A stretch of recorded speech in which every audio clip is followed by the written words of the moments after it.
Hi students, आप देख रहे हैं क्वालिटी एजुकेशन और मैं हूं हुमा। आज का हमारा टॉपिक है बैंक रिकन्सिलेशन स्टेटमेंट के बारे में। बैंक रिकन्सिलेशन स्टेटमेंट क्या होती है, इसको किस तरह से सॉल्व करते हैं, इसका मुकम्मल फॉर्मेट आज डिस्कस करूंगी मैं अपनी इस वीडियो में। अगर आपने मेरे चैनल को सब्सक्राइब नहीं किया तो उसको सब्सक्राइब कीजिए और बेल आइकन को प्रेस कीजिए ताकि मेरी आइंदा आने वाली वीडियोस आप तक पहुंच सकें।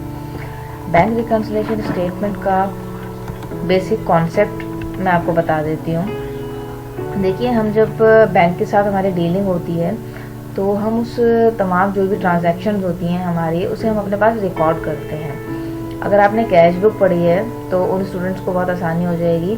कैश बुक में कॉलम हमारे पास होता है बैंक का। बैंक में हम जितना भी अमाउंट डिपॉजिट कराते हैं हम उसका रिकॉर्ड अपने पास रखते हैं। बैंक से हमने जितना विदड्रॉ किया होता है, जितना पैसा हमने निकाला होता है किसी भी वजह के लिए, तो हमारे पास उसका भी रिकॉर्ड होता है। और एंड ऑफ द पीरियड हमारे पास एक बैलेंस आता है कि हमारे बैंक अकाउंट में इतना अमाउंट अभी भी पड़ा हुआ है, हमारे पास इतना जितना भी अमाउंट है वो बैंक में मौजूद है। एक बैलेंस तो हमारे पास हमारा अपना मेंटेन किया हुआ होता है और एक बैलेंस वो होता है जो कि हमारे उस बैंक में भी मेंटेन हो रहा होता है। जाहिर सी बात है, अगर किसी बैंक में आपका अकाउंट है तो उस बैंक में भी अकाउंटिंग हो रही होगी, वो बैंक भी मेंटेन रखा हुआ होगा उसने आपके अकाउंट को। तो वो बैंक भी अपने पास प्रॉपर तरीके से इंक्रीज करता है आपके कितना अमाउंट वहाँ डिपॉजिट करवाया गया और किन किन डेट्स में किस किस तरीके से कौन से अमाउंट्स वहाँ से विड्रॉ किए गए, कौन कौन से चार्जेस लगाए गए। बैंक के पास भी अपना पूरा एक रिकॉर्ड होता है। तो end of the period bank भी अपने रिकॉर्ड के हिसाब से अपना बैलेंस आपको बताता है कि इस वक्त आपका बैंक अकाउंट क्या बैलेंस शो कर रहा है। बैंक रिकन्सिलिएशन स्टेटमेंट की ज़रूरत उस वक्त पेश आती है जब बैंक के बताए हुए बैलेंस में और जो आप अपने पास मेंटेन कर रहे हैं अकाउंट, उस बैलेंस में कुछ डिफरेंस आ जाता है। फिर आप रिकन्साइल करते हैं, फिर आप चेक करते हैं कि वो कौन कौन से वजूहात हैं जिसकी वजह से बैलेंस में डिफरेंस आया है। इसमें आप दो टर्म्स यूज़ करेंगे। एक आप यूज़ करेंगे बैंक बैलेंस एट ऑफिस, कि आपके ऑफिस में जो कि आपने खुद मेंटेन किया है वहाँ बैलेंस बैंक का आ क्या रहा है, उसे कैश बुक का बैलेंस कहा जाता है।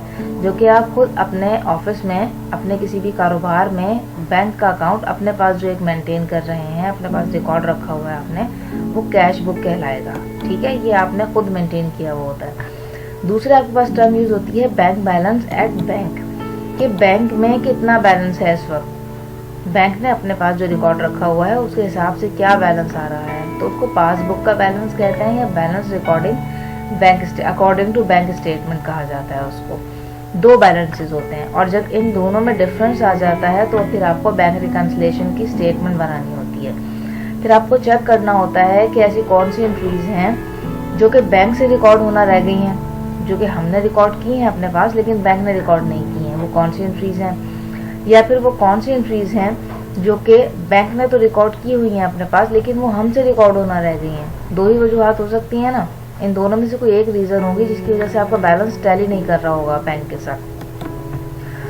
तो ये मैंने लिस्ट अप की हैं आपके पास। ये फॉर्मेट होता है बैंक रिकन्सिलिएशन स्टेटमेंट का।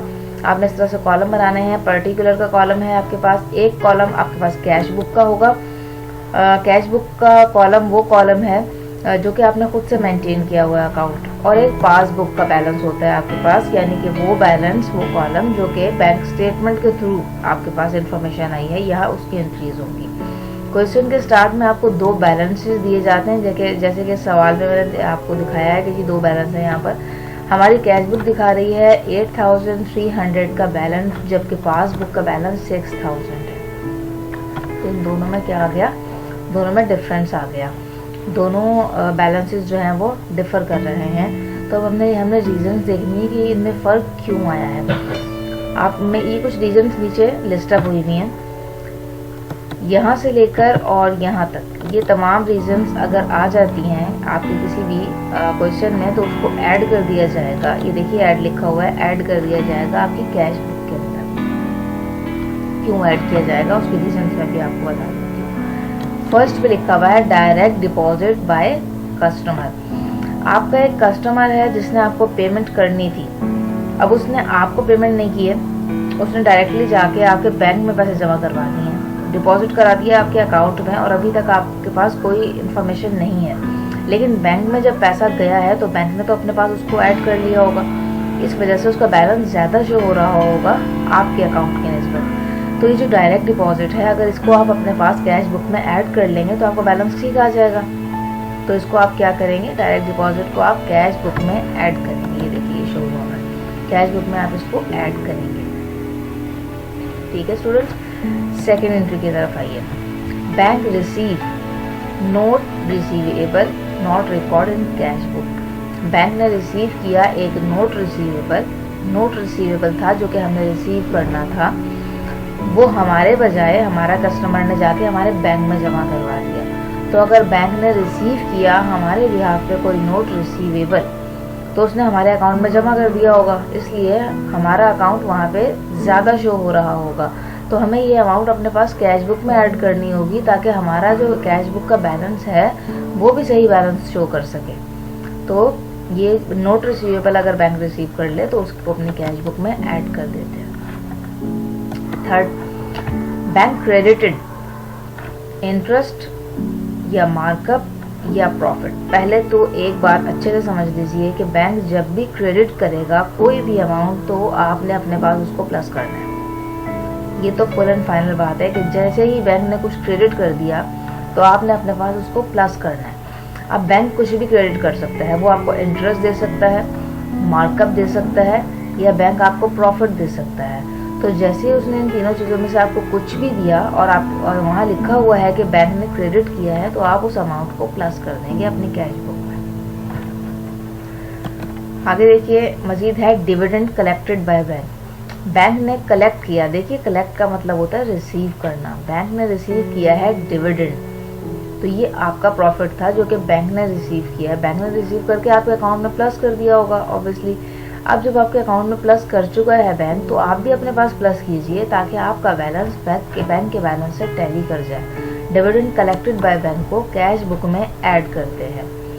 इतना हो गया। अब बात कर लेते हैं कौन सी चीज़ें लेस होंगी कैश बुक से।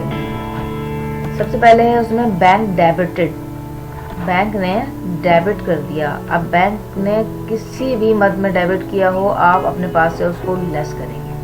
ये बात कंफर्म है कि आपने लेस करना है। कुछ एग्जांपल्स मैंने दी हुई हैं इसकी कि बैंक डेबिटेड सर्विसेज चार्जेस के नाम पे वो पैसा डिडक्ट कर सकता है आपके अकाउंट से। चेकबुक के चार्जेस के नाम पे हो सकता है, पे ऑर्डर के चार्जेस के नाम पे हो सकता है, या लॉकर रेंट के लिए वो माइनस कर सकता है। तो ये सारे जितने भी खर्चे हैं ये अगर इनमें से कुछ भी बैंक ने डेबिट किया हुआ है तो आप अपने पास से उसको माइनस कर देंगे। देखिए इसकी एग्जांपल यही है कि बैंक ने कोई चार्जेस आपके अकाउंट से लेस किए हैं, आपको सर्विस प्रोवाइड करता है ना वो, तो उसने सर्विस चार्जेस माइनस कर दिए हैं। अब अगर बैंक ने माइनस किए हैं आपके अकाउंट से तो आपको अपने अकाउंट में शो करने पड़ेंगे ना। आपके पास जो बैलेंस कैश बुक का चल रहा है आप उससे जब उसको माइनस करेंगे तो माइनस करने पे आपका जो अकाउंट है वो उसी बैलेंस पे आ जाएगा जिस बैलेंस पे बैंक का अकाउंट चल रहा होगा। ठीक है स्टूडेंट, एक तो ये फॉर्म हो सकती है माइनस करने की। रिडक्शन ऑफ ज़कात, अगर बैंक ने ज़कात के मद में कुछ अमाउंट माइनस किया है तो आप भी उसको कैश बुक से माइनस कीजिए ताकि आपका बैलेंस टैली कर जाए। थर्ड है डिसऑनर चेक, इसे NSF चेक भी कहा जाता है, non sufficient fund. Dishonour cheque क्या होता है? डिसऑनर चेक ये होता है स्टूडेंट कि आपने एक चेक अपने बैंक में डिपॉजिट करवा दिया। आपको पता है आप जैसे ही डिपॉजिट के लिए चेक भेजते हैं तो आप अपने पास उसकी रिकॉर्डिंग बैंक में ऑलरेडी कर लेते हैं कि ये हमने इतना अमाउंट अपने बैंक में जमा करवा दिया है। अब बैंक ने आपसे चेक लिया, उसको क्लियर होने में टाइम लगता है। उसने अपने पास आपका चेक रख लिया, लेकिन प्रॉब्लम ये हो गई कि जिस भी कंपनी का वो चेक था, जिस भी बंदे का वो चेक था उसके अकाउंट में पैसा ही नहीं है, फंड ही नहीं है, तो फिर ट्रांसफ़र क्या होगा आपके अकाउंट में? पैसा तो नहीं आएगा आपके अकाउंट में। लेकिन आपने तो लिखा हुआ है अपने पास कि हमने इतने का चेक डिपॉजिट करवा दिया, तो आपको वो अमाउंट माइनस करना होगा अपनी कैश बुक से। ठीक है स्टूडेंट, जो कि आपने लिखा हुआ है वो डिसऑनर हो गया है चेक, आपके अकाउंट में कैश नहीं आया उतने अमाउंट का, तो वो आप अपने पास से माइनस कर देंगे। तो यहाँ 1500 डिसऑनर चेक का कैश बुक से माइनस हो जाएगा। जैसे ही ये माइनस हो जाएगा ऐसा कि ये फाइनल हो गई हैं, कैश बुक की मोस्ट पॉसिबल एंट्रीज कंप्लीट हो गई हैं। अब आप बैलेंस करना शुरू करेंगे। 8300 में से ये सब ऐड करेंगे। 1000, 2000, 1500, 1400 इन सबको आप ऐड कर देंगे और ये जो लेस करना है 500, 6500, 1500 को आप माइनस कर देंगे। तो आपके पास बैलेंस आ जाएगा 5700। ये रिकनसाइल बैलेंस है सिर्फ एक साइड का। आपने क्या किया है, आपने सिर्फ कैश बुक की एंट्रीज को चेक किया है यहाँ पे। इसके बाद अब आप आ जाइए पासबुक के अंदर। ये आपकी जो पासबुक की है ना, बैंक स्टेटमेंट जो आपने बैंक से मंगवाई है वो एक बैलेंस शो कर रही है कि जी 6000 का बैलेंस है। अब आपने इसको रिकनसाइल करना शुरू किया, चेक करना शुरू किया, तो आपने देखा कि डिपॉजिट इन ट्रांजिट नज़र आया आपको। अब डिपॉजिट इन ट्रांजिट क्या होता है, ये जितने भी अमाउंट यहाँ तक के हैं कि आपने ऐड करने हैं अपनी पासबुक के बैलेंस में। डिपॉजिट इन ट्रांजिट ये होता है स्टूडेंट कि आपने एक चेक भिजवाया बैंक में जमा होने के लिए। अब आपने अपने पास एंट्री कर ली उसकी कि जी इतने का अमाउंट हमने बैंक में डिपॉजिट करवा दिया। अभी वो बैंक चेक जो है वो बैंक तक नहीं पहुंचा कि बैंक ने अपनी स्टेटमेंट जारी कर दी, तो ऑब्वियसली उस स्टेटमेंट में तो इस चेक का जिक्र नहीं होगा, ठीक है। लेकिन आपने तो अपने पास ऐड किया हुआ है, मतलब आपका कैश बुक का बैलेंस उतने अमाउंट से ज़्यादा शो हो रहा होगा, बैंक की स्टेटमेंट उतने अमाउंट से कम शो हो रही होगी। तो आप वही जो चेक का अमाउंट है वो बैंक की स्टेटमेंट में ऐड कर देंगे ताकि आपका अकाउंट का जो बैलेंस है वो बैंक के अमाउंट से टैली कर जाए। डिपॉजिट एंड ट्रांजिट आपने ऐड करना है अपने बैंक स्टेटमेंट के अंदर। अनक्लियर्ड चेक, अनक्लियर्ड चेक ये होते हैं जो कि अभी क्लियर नहीं हुए। आपने डिपॉजिट करवा दिए हैं बैंक में, अपने पास उसकी एंट्री कर ली है, लेकिन अभी वो क्लियर नहीं हुए बैंक से। एक दिन 2 दिन लगते हैं क्लियर होने के अंदर। तो ठीक है, वो चेक क्लियर हो जाएंगे। अगर अभी तक क्लियर नहीं हुए तो वो चेक क्लियर हो जाएंगे। तो जैसे ही क्लियर होंगे वो ऑलरेडी पासबुक में वो ऐड हो जाएंगे। तो आप अनक्लियर चेक को कैश उसमें पासबुक में आप ऐड कर देंगे अपने पास। डिपॉजिट प्रोसेस भी यही है कि आपने अगर कुछ अमाउंट डिपॉजिट करवाया है बैंक में तो अपने पास तो आपने ऐड कर लिया उसको फ़ौरन से, लेकिन अब बैंक के कुछ प्रोसीजर्स होते हैं, थोड़ा टाइम लगता है उसे अपडेट होने में इनके डेटा को। तो वो प्रोसेस में है, लेकिन अगर वो अभी प्रोसेस में है तो वो कुछ घंटों के बाद प्रोसेस ख़त्म हो जाएगा और आप पासबुक में वो वैसे ही ऐड हो जाएगा अमाउंट। तो आप अपने पास बैलेंस को टैली कराने के लिए उसको अमाउंट को यहाँ पे ऐड कर देंगे डिपॉजिट इन प्रोसेस को, ठीक है स्टूडेंट। इसके बाद आते हैं लेस। क्या होगा इसमें से, अनप्रेजेंटेड चेक इसमें से क्या हो जाएंगे, लेस हो जाएंगे, माइनस कर देंगे आप पासबुक में से। अब क्वेश्चन ये होता है कि अनप्रेजेंटेड चेक्स कौन से चेक्स होते हैं। देखिए, आपने चेक इशू किया, अपने पास से पेमेंट करनी थी, आपने किसी को आपने पेमेंट कर दी उसको। आपने जैसे ही पेमेंट की है, जैसे ही चेक बुक से चेक लिख दिया गया है, दे दिया गया है किसी भी अपने सप्लायर को, तो वहाँ आप फ़ौरन से क्या करेंगे, अपने पास से माइनस कर देंगे कि इतने का अमाउंट हम इशू कर चुके हैं। आपने तो माइनस कर दिया, लेकिन अभी तक हमारा वो सप्लायर चेक लेके बैंक में नहीं गया। तो जब तक बैंक में नहीं जाएगा तो बैंक से तो अमाउंट नहीं निकलेगा ना, बैंक का अमाउंट तो एज इट इज़ शो हो रहा होगा। तो जो अनप्रेजेंटेड चेक हैं जो कि आपने इशू किए हुए हैं लेकिन वो बैंक में प्रेजेंट नहीं हुए हैं अभी तक, वो चेक आप पासबुक से माइनस कर देंगे। आप जैसे ही उसको माइनस करेंगे तो बैलेंस वैसे ही टैली कर जाएगा, क्योंकि आपने तो कैश बुक से माइनस किया हुआ है। अगर बैंक बुक से भी माइनस हो जाएगा तो बैलेंस टैली हो जाएगा। ये होता है अनप्रेजेंटेड चेक जिसे पासबुक से माइनस किया जाता है। फिर है आउटस्टैंडिंग चेक। आउटस्टैंडिंग चेक भी सेम आपका अनप्रेजेंटेड चेक की तरह ही है कि वो अभी आउटस्टैंडिंग है, वो अभी शो नहीं हुआ आपके बैंक में। जैसे ही वो वहाँ शो किया जाएगा तो वो वहाँ से माइनस हो जाएगा। अब आप यहाँ से माइनस कर दें तो बैलेंस टैली हो जाएगा आपका। आपने यहाँ से बैलेंस लेना है, ये जितना ऐड करने वाले अमाउंट मैंने बताए हैं ये सब आपने ऐड करने हैं। यहाँ 1200 तक ऐड होगा, उसके बाद आपने 1500 2500 को माइनस कर देना है, तो आपका बैलेंस आ जाएगा 5700। देखिए, दोनों तरफ का बैलेंस एंड में एक जैसा आ जाता है, इसे रिकनसाइल बैलेंस कहा जाता है। अब ये आपकी जो स्टेटमेंट है वो रिकनसाइल हो गई है, अब आपका बैलेंस टैली हो गया है। होपफुली आपको आज की वीडियो पसंद आई होगी। अगर पसंद आ गई है तो आप इसको लाइक कर दीजिए और चैनल को सब्सक्राइब कीजिए।